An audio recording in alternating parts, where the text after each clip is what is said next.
That is what Babbage difference in analytical engine. नाम सुनते ही आपके जहन में आ गया होगा भाई किसने बनाया होगा ये कंप्यूटर। तो चार्ल्स बैबेज जो थे साइंटिस्ट, उन्होंने ये कंप्यूटर बनाया था। इनके नाम से हमने जज कर लिया भाई बैबेज वाला नाम आ रहा है, तो ऑब्वियसली चार्ल्स बैबेज, जिनको क्या कहा जाता है, फादर ऑफ कंप्यूटर। क्या कहा जाता है, फादर ऑफ कंप्यूटर। तो इन्होंने ये पहला कंप्यूटर बनाया था जिसके अंदर इन्होंने अर्थमेटिक ऑपरेशन से हटके, कैलकुलेशन से हटके भी कोई बात की थी। भाई क्या बात की थी देख लेते हैं।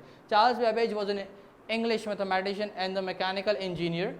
ही is known as father of computer. He is known as father of computer. क्या कहलाते थे वो, वजह क्या थी, because he developed the first complete computing machine. इन्होंने पहली कंप्लीट कंप्यूटिंग डिवाइस बनाई थी, पहली कंप्लीट कंप्यूटिंग डिवाइस बनाई थी। ठीक है जी। अच्छा, his first invention vas deferens engine. पहली जो इनकी इन्वेंशन थी डिफरेंस इंजन थी। डिफरेंस इंजन कैसा दिखता था मैं आपको दिखाता हूँ अभी। It was the difference engine. ठीक है, ये डिफरेंस इंजन था। ठीक है, अच्छा, it was the difference engine. It was an automatic mechanical calculator. Difference engine was a large machine made up of metal and was powered by steam.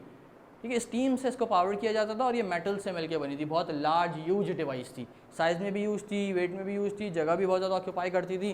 ठीक है, the difference engine had storage, mechanical memory. उसकी जो storage की उसकी जो storage technology थी उसका नाम क्या था, mechanical memory.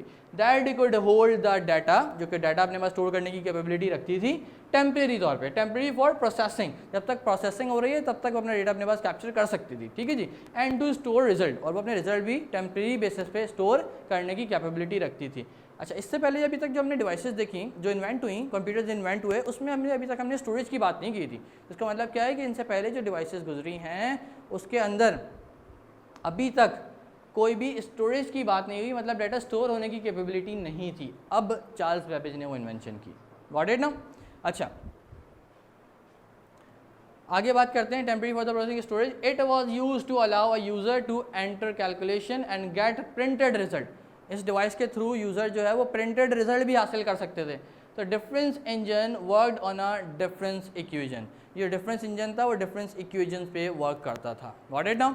I hope you guys are clear about it कि ये भाई इसको बनाने में और इसके इन्वेंटर को फादर ऑफ कंप्यूटर का नाम क्यों दिया, क्योंकि ये पहली ऐसी कैलकुलेशन बेस्ड डिवाइस थी जो कि पिछली डिवाइसेस से बहुत डिफरेंट थी। डिफरेंट इन व्हाट सेंस, इसके पास स्टोरेज कैपेबिलिटी थी, ये डाटा को स्टोर भी कर सकती थी, रिजल्ट को स्टोर भी कर सकती थी। Got it now. अच्छा जी, इसके बाद बात करते हैं। अच्छा, अब ये तो था डिफरेंस इंजन। अब डिफरेंस इंजन के बाद ये वाला डिफरेंस इंजन है भाई। डिफरेंस इंजन के बाद क्या हुआ, एनालिटिकल इंजन बनाया। अब एनालिटिकल इंजन क्या है इसके बारे में बात करते हैं। Then Charles Babbage design but could not build a very big machine in 1837। अब उन्होंने एक और डिज़ाइन किया, साइज रिड्यूस करा। पहली डिवाइस का क्या करा, सबसे मेजर पॉइंट साइज रिड्यूस करा। इन्होंने क्या बोला, could not build a very big machine in 1837। this was named analytical engine। उसको नाम क्या दिया, इसका नाम था डिफरेंस इंजन, इसका नाम क्या दिया, एनालिटिकल इंजन। गॉट इट ना। The proposed design included an ALU।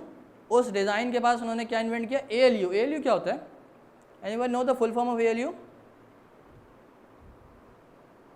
बेटा वाहिद रिकॉर्डेड लेक्चर जो आपको जल्द छाजाओं पे प्रोवाइड कर दिए जाएंगे, और थोड़ी सी उस पर इंटरनल वर्किंग चल रही है, इंशाल्लाह हम अपलोड कर देंगे जल्द से जल्द।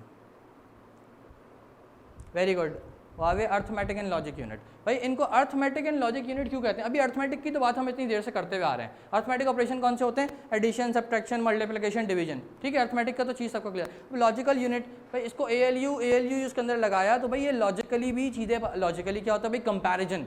लॉजिकल का मतलब होता है two data, the difference between या comparison between the two data. How come, for example भाई हम कह रहे हैं भाई 2 + 2 = 4। ठीक है, तो भाई ये 2 + 2 तो अर्थमेटिक ऑपरेशन परफॉर्म हो रहा है। ठीक है, = 4 ये जो कंपैरिजन कर रहा है, that is the logical one. तो ALU जो था वो अर्थमेटिक ऑपरेशन भी परफॉर्म करता था और लॉजिकल ऑपरेशन भी परफॉर्म करता था। गॉट इट ना। अच्छा जी, तो इसने क्या वो ALU यूज़ किया with basic programmatic flow chart, sorry flow control. अब फ्लो कंट्रोल क्या था प्रोग्रामेटिक, अभी मैंने बात की ALU arithmetic and logic unit. तो लॉजिक का जो वर्ड आ रहा है ना वो फ्लो को कंट्रोल, अगर डिसीजन गलत है तो भाई वो क्या होगा, फॉर एग्जाम्पल 2 + 2 = 4, तो भाई ये तो रॉन्ग स्टेटमेंट हो जाएगी। तो वो क्या होगा, लॉजिक यूज़ करते हुए अपने फ्लो को कंट्रोल करते हुए क्या होगा, वहाँ पे एंड हो जाएगा, एंड हो जाएगा मतलब रुक जाएगा, उससे आगे कैलकुलेशन परफॉर्म नहीं करेगा। तो ये लॉजिकल ऑपरेशन परफॉर्म करने की कैपेबिलिटी भी इसके पास मौजूद थी। अच्छा, इसके बाद it was programmed using punch cards. इसकी जो स्टोरेज डिवाइस थी ना वो बेसिकली पंच कार्ड थी एंड कंटेंट इंटीग्रेटेड मेमोरी, और इसके पास इंटीग्रेटेड मेमोरी भी मौजूद। इंटीग्रेटेड मेमोरी क्या होती है, जो कि बेसिकली डिवाइसेस से लिंक्ड होकर उसका जो करंट डेटा होता है वो स्टोर कर रही होती है। ठीक है, इसके बारे में भी बात करेंगे आगे डिटेल। अच्छा, historians considered it to be the first design concept of a general purpose computer because of its comprehensive design। अच्छा, जनरल पर्पस कंप्यूटर क्या होते हैं, नाम सुना होगा आप लोगों ने। जनरल पर्पस कंप्यूटर किसे कहते हैं? Anyone? Basically the point that is general purpose computer those computer which can perform multiple task, more than one. ठीक है, जनरल मल्टीपल टास्क, जो कि कोई एक टास्क परफॉर्म करने के लिए नहीं बनाए गए, which can perform the more than one task, उनको हम जनरल पर्पस की बात करते हैं। जिस तरह हमने यहाँ बात की कि भाई अर्थमेटिक के साथ लॉजिकल ऑपरेशन भी परफॉर्म कर रहा था, मल्टीपल ऑपरेशन परफॉर्म कर रहा था, इसलिए इसको क्या कहा साइंटिस्ट ने यूजुअली, क्या कहा कि ये एक जनरल पर्पस कंप्यूटर है। Got it now?